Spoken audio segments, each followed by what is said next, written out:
Picture a young man in a dark forest, eyes fixed on a glowing butterfly. He runs faster, mesmerized by its light, completely blind to the cliff edge hidden just ahead. That butterfly represents your passion, and that cliff? That is your bank account hitting zero. Most people believe that doing what you love is the ultimate shortcut to success. They think the money will naturally follow the excitement. Chase your dreams, monetize your hobby, and you will never work a day in your life. It sounds beautiful. It sounds inspiring. It sounds like the advice your favorite influencer would give you while sipping a smoothie in Bali. But here is the truth nobody wants to admit. Following your passion is actually a form of ego-driven escapism that functions as a financial, ego-driven. You see, there is a psychological trap called the Narcissistic Loop. It works like this. When you focus exclusively on what makes you feel good internally, you become completely blind to the external reality of market demand. Your feelings become your compass. Your excitement becomes your strategy. And while you are busy chasing that warm glow of fulfillment, the world outside does not care. The market does not pay you for how passionate you are. It pays you for solving problems that other people have. We are going to follow the story of Kaito, a young artisan who nearly lost everything chasing the feeling. And we are going to meet the master, a man who used a single gold coin to teach him the brutal truth about value. By the end of this, you will understand why passion is a terrible business plan, and what you should be chasing instead. Kaito spent his nights at a pottery wheel. He found peace in the scent of wet clay, the rhythmic spin of the kiln, the meditative silence of creation. For him, pottery was not just a hobby, it was therapy. It was his escape from the noise of the world. And like so many people, he believed that if he turned this inner peace into a business, he would never work a day in his life. So he did it. He rented a studio for $800 a month. He built a website. He posted photos of his bowls and vases on social media. He told everyone he was finally living his dream, but within 6 months, something strange happened. The joy disappeared. The meditation turned into panic.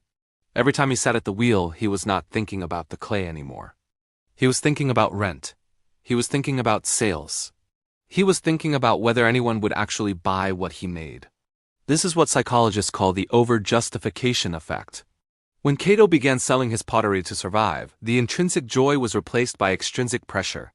The activity that once gave him dopamine, that chemical of pleasure and reward, now triggered cortisol, the stress hormone. His brain could not tell the difference between creative flow and financial survival anymore. The master, watching from a distance, would later explain it simply. Once a passion becomes a survival mechanism, your nervous system treats it like a threat.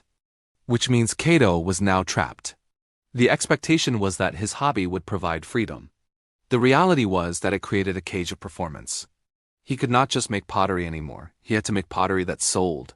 He had to make pottery that paid bills. He had to make pottery that justified the $800 he was bleeding every month.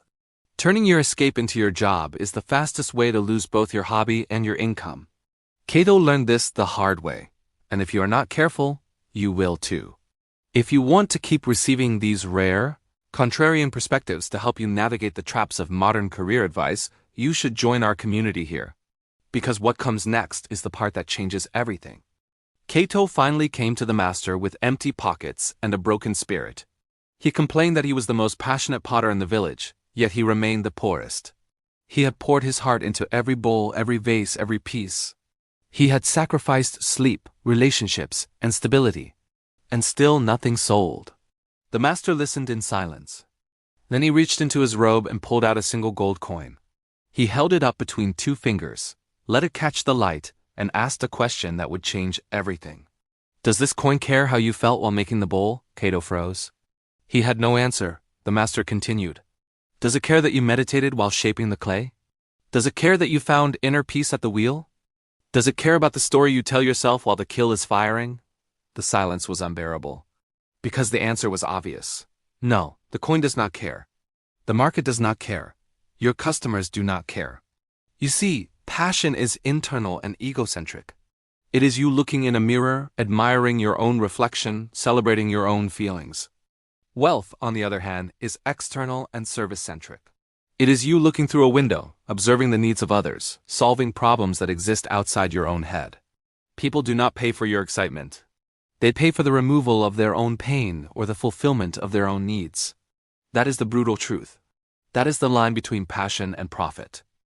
Which means the question you have been asking yourself is completely wrong. You have been asking, what do I love?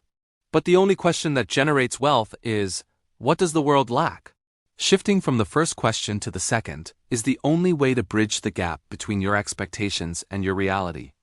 Because right now, you are living in a fantasy where effort equals reward, where passion equals profit, where feeling good about your work means someone will pay you for it. But that is not how markets work. That is not how value works. That is not how survival works. The master was not finished. He walked Kaito over to a sturdy brick wall at the edge of the village. It was plain, rough, and completely unremarkable. There was nothing beautiful about it, nothing passionate, nothing that would make anyone stop and admire it. But people paid a premium for it because it provided shelter, because it blocked the wind, because it kept their children safe at night. The master tapped the wall with his knuckles. This wall was not built by someone chasing a feeling. It was built by someone mastering a skill. Bricklaying is not romantic. It is not meditative. It is not going to make you feel alive at 3 in the morning, but it is valuable. And value is what people exchange their gold for. This is the part most people refuse to accept. Success requires mastering high-value skills that may be mundane. Accounting, technical logistics, copywriting, sales systems. These are not high-emotion hobbies. These are boring foundations. But they are the foundations that allow you to eat, to sleep without panic, to build a life that does not collapse every time your passion loses steam. You must build a foundation of boring competence to afford the luxury of your passions later. Not the other way around. Passion first is a recipe for poverty. Competence first is a recipe for freedom. Kaito finally understood. He stopped trying to find passion and started trying to find problems to solve for the villagers. He noticed that every household struggled to store grain without it spoiling. So he designed airtight ceramic containers. They were not beautiful, they were not meditative to make, but they worked. And people paid him. Within a year, Kaito had more gold than he ever did chasing the glow of his inner peace. And here is the twist. Once he had financial stability, he returned to pottery. But this time, it was not a survival mechanism. It was a choice. It was freedom. Because wealth is a byproduct of utility, not a reward for being inspired. And true freedom is having the financial resources to enjoy your passions without the burden of needing them to pay you back. The master left Kaito with one final thought, and it is the same thought I am leaving you with today. The butterfly was never the goal. It was the distraction. That glowing, beautiful thing you have been chasing. The thing that makes you feel alive, the thing that validates your identity, it was leading you toward a cliff. And that cliff was not punishment. It was a boundary. It was a warning. It was protection for those who stayed on the path of service instead of the path of self-obsession. You were told that following your passion would set you free.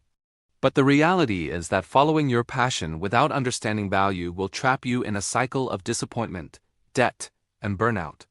The people who win are not the ones who feel the most. They are the ones who serve the most. They are the ones who solve the most. They are the ones who build boring, reliable foundations and then, only then, enjoy the luxury of their passions on top.